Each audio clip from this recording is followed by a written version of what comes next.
Hey tout le monde, c'est Jeanne Chérie, j'espère que vous allez bien et aujourd'hui on se retrouve pour votre tout nouvel épisode de podcast Chérie Place, le petit podcast qui parle de tout, vraiment de tout, mais sans tabou parce qu'aujourd'hui j'avais trop envie de vous faire un podcast sur ma majorité, un peu un update de ma life, comment je me ressens par rapport à ça. Qu'en effet, pour ceux qui ne savent pas, je suis majeure depuis un mois et demi, bientôt 2 mois et je vais vous expliquer un peu mon ressenti par rapport à ça et je me dis que ça peut être super intéressant pour les personnes qui sont encore mineures ou pour les personnes qui sont déjà majeures, un peu comparer pour un peu faire nos ressentis, tout ça, parce que je trouve que c'est super intéressant. Donc voilà, j'espère de tout cœur que ce petit podcast va vous plaire. N'hésitez pas, comme d'habitude, à mettre des petites étoiles si vous êtes sur Spotify, si vous êtes sur n'importe quelle application, Deezer, à mettre des commentaires, et surtout la team YouTube, si vous voulez mettre vos idées de podcast ou des suggestions en commentaire, c'est avec un énorme plaisir que je ferai le podcast que vous voulez. Je rappelle que Chérie Place, c'est tous les dimanches à 10h30 à peu près. Donc voilà, j'espère de tout cœur que cette vidéo et que ce podcast audiovisuel va vous plaire, et je vous laisse avec la suite. Alors déjà, quelle est la différence entre quand t'es majeur et quand t'es mineur? Quand t'es mineur, j'ai l'impression genre grave t'es sous la responsabilité de tes parents. Et moi j'attendais avec hâte d'être majeure tout simplement, dû à mon contexte un peu chelou de ma maladie. Donc si je suis hospitalisée, c'est de force quand on est mineur avec ma maladie. Or là, vu que je suis majeure, ils peuvent plus m'hospitaliser de force. Donc déjà c'était un énorme soulagement sur ça parce que je vivais tout le temps dans le stress de imagine on m'hospitalise et tout, je pourrais pas sortir. Sachant que si j'aurais été hospitalisée, j'aurais été dans le truc des enfants, des adolescents. Or là, bah là je suis une adulte. Genre une adulte. Le truc qui est pénible, c'est que j'ai pas une tête d'adulte. Enfin, je pense que ça se voit sur moi. J'ai la tête d'une personne de... Si vous me donnez entre, allez on va dire, 16 à 19 ans, ça va. Je sais qu'il y a certaines personnes sur YouTube, à chaque fois, ils sont choqués en mode « Ah mais je pensais que t'avais 20 ans et tout ». Alors peut-être que ce que je produis sur internet, mes montages et tout, ça requiert plutôt... Enfin, c'est plutôt des personnes plus âgées qui ont la vingtaine qui font ça normalement, parce que beaucoup de youtubeurs qui sont mineurs majeurs, genre à peine de mon âge, la plupart ont la vingtaine, maintenant la trentaine. Si on parle de la génération bien avant, genre les premières générations de YouTube de 2015 et tout, maintenant ils ont la vingtaine, trentaine, enfin c'est abusé. Moi j'ai commencé YouTube, j'avais 11 ans et demi, j'étais vraiment une mineure, maintenant je suis une majeure. Ce qui fait aussi que maintenant j'ai des responsabilités, donc par exemple demain j'ai rendez-vous avec mon banquier. Et vu que là je viens d'être majeure, je vais devoir créer ma micro-entreprise. Je fais que d'en parler parce que c'est tellement un truc qui se concrétise et c'est tellement une fierté, genre t'imagines à 18 ans, t'as 5 chaînes YouTube, tu génères des revenus, enfin c'est un truc de ouf. C'est mon mini business et je suis très entreprenante, je sais plus parler. Mais oui, je suis vraiment une personne qui adore entreprendre, qui voit toujours les choses en grand. Je me contente pas du minimum, c'est genre si je peux aller au plus loin, bah je le ferai. Si je peux faire un max, bah voilà, moi je suis dans l'optique de toujours plus. Est-ce une bonne chose? Non, parce que parfois ça peut te bouffer la vie, mais des fois t'es en mode quand même stylé, enfin on va pas se mentir. Donc oui, je suis une personne qui adore entreprendre depuis toute petite, donc voilà. Et surtout depuis que je suis majeure, eh ben je suis responsable de moi-même, c'est compliqué. Genre, à chaque fois je fais la blague, j'ai trop peur d'aller en prison. Il y en a beaucoup qui vont se dire, mais Charline, tu te reproches des choses? Bah non, j'ai rien à me reprocher. Mais imagine un jour sous un coup de folie, je fais une dinguerie. Ah bah là, c'est sanction. Hein. Oh, l'angoisse, vraiment une angoisse. Enfin, moi ça me fait peur. De me projeter dans le monde des grands alors que je me sens encore jeune. Genre dans ma tête, j'ai encore... je suis restée au confinement de 2020, j'ai 15-16 ans quoi, j'ai pas 18. Moi vraiment, après je pense qu'il y a encore un peu un temps de réalisation et puis même... Avant, la majorité était à 21 ans. Oui, à l'époque de nos grands-parents. Pas nos parents, nos grands-parents. Pour moi, 21 ans, c'est largement bien. Genre aux États-Unis, 21 ans, pour moi, c'est l'âge adulte. Enfin, pour moi, ça devrait être ça l'âge. Conduire pour vivre. Enfin, je sais pas, parce que 18 ans, c'est jeune, genre, ou même 20 ans. Mais quand t'as 20 ans, tu passes à une nouvelle décennie, entre guillemets, tu vois, il y a un 2 devant. Tu peux faire la transition entre la majorité. Contrairement là, 18 ans, pourquoi ils ont baissé de 3 ans même? Genre, avant, c'était 21 ans. Je pense que c'était mieux quand c'était plutôt 20 ans, 21 ans. Et là, quand on a 18 ans, après, ça marque la fin du lycée. Donc, logiquement, ça marque une nouvelle indépendance et tout. Peut-être d'un point de vue administratif, juridique, c'est plus simple, mais c'est pas simple. Après, aussi, je suppose que pour les personnes felines, quand t'as 18 ans, bah du coup t'es un peu livré à toi-même, donc dès la sortie du lycée t'es livré à toi-même, t'es plus sous une contrainte d'être chez des parents en famille d'accueil, donc ça, enfin c'est un autre sujet, mais ça doit être horrible. Genre tu sors du lycée, tu deviens majeur, tu perds un peu ce droit, enfin c'est étrange. Le fait d'être majeur, ça peut être cool, mais ça peut être bizarre. Enfin, moi, je me sens pas du tout indépendante. Il y en a, genre, à 17 ans, 15 ans, 16 ans, ils sont déjà super matures. Enfin, sur certains certains points, mais pas tous. Moi voilà, je sais qu'il y a certains points, je peux être mature, mais pas du tout. Il y a sur certains trucs, je suis pas indépendante, comme ce que je fais sur internet, c'est quand même, je suis toute seule. Mais il y a d'autres trucs,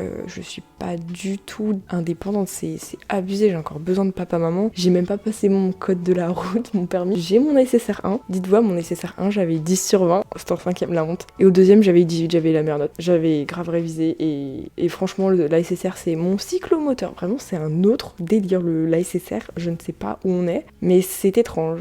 Même d'un point de vue administratif, quand tu dois signer, je me suis dit, je suis mineure, ma signature c'est mon prénom. Genre vraiment, ma signature c'est mon prénom, Charline. Au bac de français, on se foutait de ma gueule. Vraiment, ma correctrice là au bac de français s'est foutue de ma gueule parce que ma signature c'est... Et là, à mon grand oral que j'ai passé avant-hier, donc on est vendredi, je l'ai passé mercredi mon grand oral, tout le monde signe avec des signatures, des trucs trop stylés. Et moi c'est encore Charline. Pourtant j'avais dit, dès que je suis majeure, j'ai une signature. Je pense que je me sens pas prête à avoir une vraie signature parce que ma signature, si je dois en créer une, c'est celle de mes parents parce que je l'ai tellement imité celle de mes parents pour les mots d'absence cette année. Et puis même, genre, si ma signature, j'ai l'impression que toutes les signatures se ressemblent. Toutes les signatures, ça a une gueule comme ça. Enfin, ça ressemble. Donc, faut que je trouve une signature que je vais pas faire un autographe, genre, comme ça. Enfin, moi, je suis arrivée à un stade où je me suis créé une signature d'autographe. Charline, je fais un C comme ça et je le prolonge en vague. Ensuite, j'écris Charline, normal. Et en dessous, au Chérise, je refais le C en vague, genre, et après, j'écris Chérise dessus. Enfin, voilà, je trouve ça trop mignon. Donc, j'ai une signature d'autographe, mais j'ai pas de signature tout court. Il faudrait peut-être y penser. En plus, je vais peut-être avoir un chèque. Mais je vois pas l'intérêt d'avoir un chéquier. Enfin, ma mère m'avait proposé, mais je vois pas trop l'intérêt. Comme j'ai bien une carte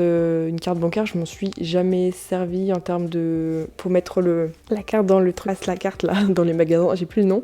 Parce que j'utilise PayPal ou le sans contact. Franchement, le sans contact, quand t'as peur de mettre ton code en mode... c'est horrible. Mais moi, le PayPal, c'est très très pratique. Bon, après, PayPal, vu que c'est immatériel, bon, comme la carte bancaire. Mais du coup, j'ai dépensé, mais je me rends pas compte physiquement. Donc, tu peux dépenser plus ou dépenser moins parce que tu te rends pas compte physiquement, c'est étrange. Donc puis même si je préfère du liquide, c'est mieux, moi je suis la vieille époque. Après pour ce qui en est du liquide, moi j'ai pas besoin de travailler, d'avoir l'argent de poche parce que je travaille déjà. Le podcast n'est pas encore rémunéré, mais bientôt parce qu'on est à plus de 5000 écoutes par mois. C'est cool ça, non? Je trouve ça trop bien. De base j'avais trop peur que mon podcast vous plaise pas. Mais en fait, il vous plaît. Et ça, c'est cool. Donc, je vous remercie pour votre accueil. Et je pourrais ne pas faire de podcast parce que ça prend du temps. Il n'y a pas de réel bénéfice derrière. Genre, enfin, j'ai juste vous, commentaires. Mais tellement que j'ai de commentaires positifs, tellement que j'ai de commentaires qui me disent Jarine, j'adore ton contenu, j'écoute ça en fond, ça me fait plaisir, je me reconnais, ça fait écho en moi. Mais ça me motive. C'est comme vos vidéos YouTube. Enfin, vos commentaires YouTube. C'est pareil, c'est comme vos commentaires sur Twitch. Alors, le fait de savoir que je peux faire du bien à des gens, des inconnus, c'est incroyable. Donc, merci à toutes et à tous. Et j'espère que mon petit podcast a permis un peu de penser à autre chose et dédramatiser le fait d'être majeur pour ceux qui sont encore mineurs. Parce qu'il y en a, ils pensent que dès que tu es majeur, ta vie va changer. Alors vraiment, je vous assure que le jour où j'ai eu 18 ans, il ne s'est rien passé. Il n'y a pas eu de drame dans ma vie, il n'y a pas eu de... J'ai pas gagné l'auto. Non, vraiment, il s'est rien passé de spécial. Il y a juste une personne de ma classe qui a pensé à souhaiter mon anniversaire. Trop fun, le reste, c'est vous sur internet, mais j'ai même pas besoin que ce soit des gens virtuels qui me souhaitent mon anniversaire. Enfin non, j'ai pas besoin que ce soit des gens réels qui souhaitent mon anniversaire. Hormis mes petits potes et dans ma classe, il y a une personne qui a pensé, c'est déjà ça. Moi, ce qui compte, c'est vraiment genre vous. Moi, je vous considère comme mes potes, donc j'ai beaucoup de potes en tout cas, ça fait trop plaisir. Donc non, c'est un passé spécial le jour de mon anniversaire. J'ai juste eu potentiellement des plus gros cadeaux symboliques, comme un magnifique bouquet de fleurs que ma mère m'a offert avec 18 roses pour symboliser les 18 ans. Un magnifique bouquet, j'ai eu un très beau gâteau et bon gâteau d'anniversaire. Vraiment genre fruit de la passion et très exquis, très très fin, on adore. Et j'ai fêté mon anniversaire avec ma famille. Moi j'ai pas besoin de le fêter avec des copains parce que je suis pas trop comme ça. Si, j'ai fêté la semaine dernière les 18 ans d'une copine, ça s'est très bien passé. Mais je suis pas trop du style à inviter des gens. Enfin, j'invite personne chez moi. Pas très sociable la gosse, mais oui. Donc j'ai invité ma famille à faire un restaurant, genre ça a coûté super, genre 900 € de resto, j'étais ouais. Mais voilà, mes parents m'ont payé ça, c'est un souvenir qui reste gravé dans ma vie quoi. Donc les 18 ans, c'est plus symbolique en termes de cadeaux d'événements. Dans ta vie, il se passe rien de spécial. Enfin, le jour de tes 18 ans, il y a pas la police qui vient toquer chez toi en mode t'as pas fait de bêtises, tu vas pas aller en prison. Non, il ne se passe pas ça. Entre 17 et 18 ans, je me disais ouais, dès que j'ai 18 ans, faut que je me comporte mieux et tout. Que nenni, je suis la même personne. Après, je pense que c'est pas genre du jour au lendemain, c'est plutôt sur le long terme. On gagne en maturité, mais ça, c'est avec le temps. Heureusement, je suis plus mature que quand j'avais 12 ans. Et je sais pas vous, mais maintenant qu'avant, alors que j'étais plus heureuse avant. Est-ce que c'est logique? Avant, j'étais vraiment une grosse kikou comme tout le monde. Genre, j'avais 12 ans, j'étais une kikou, j'étais une gamine. Et bien, j'étais plus heureuse. Contrairement à là, je trouve que je me suis assagie, ce qui est logique. Étrange. Après, là, je suis en grande vacances, donc j'ai plus ce stress de cours qui me fait vraiment, vraiment, vraiment du bien. En termes de mental, en termes de physique, bon, j'ai toujours ma maladie maladie, donc il fait un peu chier, mais ça va, globalement, je suis bien entourée virtuellement, donc. Et puis même mes amis réels que je vois que au lycée, donc je vais plus trop les voir, même si je les vois pas pendant 2 mois et que je les revois, bah c'est comme si c'était rien passé. Enfin, moi je suis ce genre de pote, on se voit pas pendant 1 an, 2 ans, on se reparle comme si on s'était quitté la veille et ça me va très bien. Pas là être attachée à mes potes réels, à leur parler tous les jours. C'est pour ça que je dis que des fois que je n'ai pas d'amis, en dehors du lycée. Et vu que je suis plus au lycée, c'est étrange. Je pense que je vous ferai une vidéo sur ma chaîne YouTube principale, un peu en mode story time du lycée, parce que ça a pris une grande place dans ma vie et dans votre vie. À force de regarder mes vidéos, vous devez vous dire Charline, il y a le lycée et il y a le pleur. Ça, c'est le résumé de ma chaîne YouTube, de mon contenu à l'époque. Je reviens, je vais faire une mini pause. Je reviens d'ici 10 secondes. Et donc me revoilà, excusez-moi pour cette petite pause, mais bon. Si, j'ai vu que maintenant ils sont en train de baisser un peu la majorité, ils veulent faire passer, enfin du moins tu peux parler, non, tu peux conduire, je ne sais plus parler, tu peux conduire et avoir ton permis à l'âge de 17 ans, mais les gars c'est beaucoup trop jeune pour moi. Moi je suis encore vieille école en mode 21 ans, c'est très bien. Il y en a, enfin ils ont baissé ça à 17 ans, mais à 17 ans, je suis désolée, t'es pas encore, enfin certains sont encore là à faire la fête, à être inconscients quand tu les vois en moto et tout, faire des roues comme ça.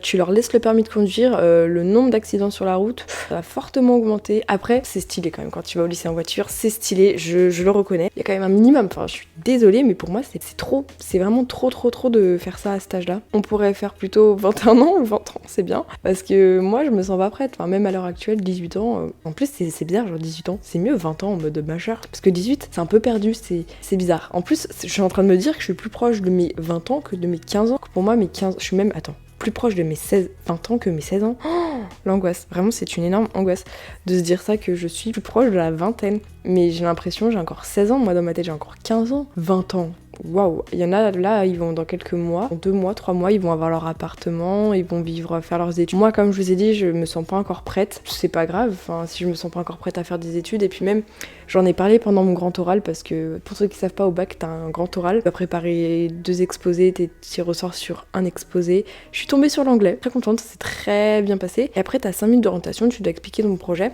Donc moi j'ai expliqué que l'année prochaine, dans 2 mois, je compte pas faire d'études, vu que j'ai tellement mal vécu mes années lycée, je préfère prendre du temps pour moi, une année pour moi, et continuer à ce que je fais sur les réseaux. J'ai bien insisté sur le fait que je générais des revenus stables, parce que tout moment ils me prenaient pas au sérieux, donc je suis obligée d'insister sur ça, même si ce métier n'est pas que de ça. C'est tellement un réel plaisir pour moi de créer du contenu tous les jours, au quotidien, et je vois même pas ça comme un travail, parce que je fais ça depuis l'âge de 11 ans. 11 ans et demi. Donc j'ai toujours vécu en faisant ça de toute mon adolescence, toute ma préadolescence, je crois que c'est. Il faudra aussi que je vous parle un jour de problème. Le mot adolescence m'a toujours... Genre ça me donne envie de pleurer. Le mot préadolescence et adolescence, depuis toute petite, je le déteste. Genre je le trouve gênant, je le trouve... Est-ce que vous aussi, ou c'est juste moi qui suis tarée, genre ils ont trop hâte d'être ado au mode ouf.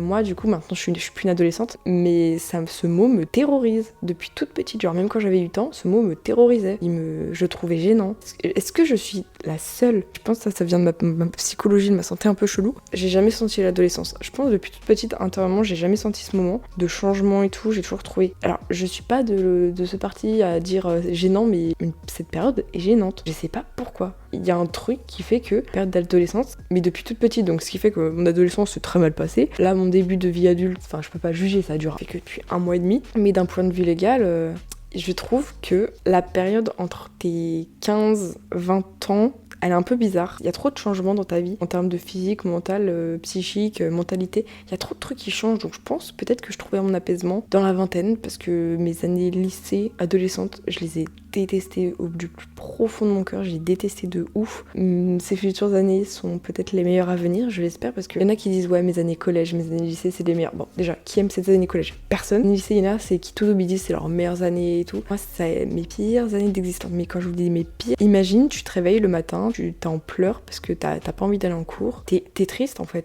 t'as un stress constant, permanent. Bah ça c'était moi, dans toutes mes années lycée, et c'est même pas genre, je pouvais vivre à côté, parce que, exemple, on me proposait de sortir dehors, non, il y a le lycée, lundi, parce que ça prenait tellement une place dans mon cerveau, je m'autorisais pas à vivre. Là maintenant, si je veux sortir, je sors. Si on me propose d'aller à un endroit, je peux. Que j'ai pas cette charge mentale de me dire, ouais mais dans 3 semaines j'ai un contrôle, alors que c'est dérisoire, dans 3 semaines, que des conneries comme ça. Mais ceux qui connaissent la phobie scolaire, qui connaissent la pression constante au quotidien, vous savez très bien de quoi je parle. Sinon les autres, tant mieux, hein, vivez votre meilleure vie. Je suis très contente pour vous, en espérant de tout cœur que votre vie d'adulte se passe bien. Et suis-je la seule à ne pas arriver à me projeter dans mes années adultes? C'est-à-dire, déjà j'arrive pas à me projeter dans plus de 3 ans. Pour moi, les réseaux sociaux, je les fais encore pendant 3 ans à peu près. Enfin, après peut-être que ça va durer 10 ans, hein, peut-être ça va durer 15 ans, peut-être ça va durer 1 an. On vit au jour le jour et quitte à vivre ma meilleure vie, autant le vivre au jour le jour de manière plus épicurienne. Non, parce que vraiment, il y en a qui me disent ouais, mais c'est pas un métier que tu vas faire sur le long terme. Mais comme ton métier d'ingénieur, peut-être que tu vas faire 5 ans, tu vas te rendre compte que ça va te saouler, tu vas finir en burn-out. Ça veut rien dire. Surtout, il y en a qui commencent des études de médecine, il y en a beaucoup qui finissent en dépression, il y a que 20% qui restent. Donc ça veut rien dire. Il y en a qui commencent des études, ils vont se rediriger au bout de 5 ans, il y en a qui commencent, qui abandonnent, qui sont tristes. Enfin, ça veut rien dire. Donc autant faire un truc que j'aime et saisir ma chance tout de suite parce que là, les réseaux sociaux, c'est pas dans 10 ans que je vais pouvoir faire. Donc je saisis ma chance tout de suite et je suis contente et je pense que c'est l'essentiel. J'espère de tout cœur que ce petit podcast, que cette petite discussion ouverte, on va appeler ça comme ça, vous aura plu. Dites-moi votre ressenti par rapport à la majorité en commentaire. Comment vous le vivez, comment vous le ressentez, si vous êtes heureux depuis que vous êtes majeur, s'il y a eu des changements drastiques de mentalité, physique, mentale, personnalité. Ça peut être très intéressant et pour toutes les personnes qui vont bientôt devenir majeures dans quelques mois, années, jours, semaines, que sais-je. J'espère que ça a pu vous donner mon ressenti de la transition, de comment ça se passe, de ce qui... comme quoi c'est pas une fatalité vraiment. Et que non, le jour de ses 18 ans on meurt pas parce qu'il y en a, ils arrivent pas à se projeter au-delà, comme moi. Genre vraiment, j'arrive pas à me projeter à... Enfin, j'arrive déjà pas à me projeter à demain ce que je fais, donc on va pas aller bien loin. Bref, j'espère de tout cœur que cet épisode de podcast vous aura plu. Comme d'habitude, on se retrouve tous les dimanches, 10h30. N'hésitez pas à me donner des conseils parce que je pense que je parle trop vite, je n'articule pas, c'est vrai. À me faire des commentaires, des retours, des sujets de podcast qui vous plairaient sur les réseaux sociaux, ça me ferait extrêmement plaisir. Et faites-moi des commentaires, constructifs ou négatifs, y a pas de souci. Sur ce, je vous souhaite une très bonne semaine et je vous dis, on se retrouve sur les réseaux sociaux ou sinon sur Cherry Place Podcast, comme toutes les semaines, dimanche 10h30. Bisous bisous.